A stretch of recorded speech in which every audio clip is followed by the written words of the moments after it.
Hello everyone. आज हम पढ़ेंगे ऑड और इवन।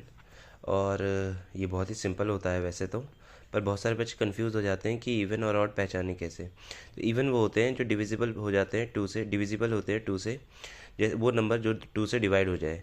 जैसे कि और मैंने डिविजिबल वाले शॉर्ट में बताया था कि जिसके एंड में 0 2 4 6 8 आता है वो डिविजिबल होते हैं टू से। तो ये जो हो जाएगा, ये एग्जांपल हो गया इसके, ये डिविजिबल है टू से, ये डिविजिबल है टू से, ये डिविजिबल है टू से, ये भी डिविजिबल है टू से। उसके बाद है ऑड। ऑड क्या होते हैं? जो डिविजिबल नहीं होते हैं टू से, जैसे ये नंबर हो गया, ये हो गया, ये हो गया, ये हो गया। अब इसे पहचानेंगे कैसे?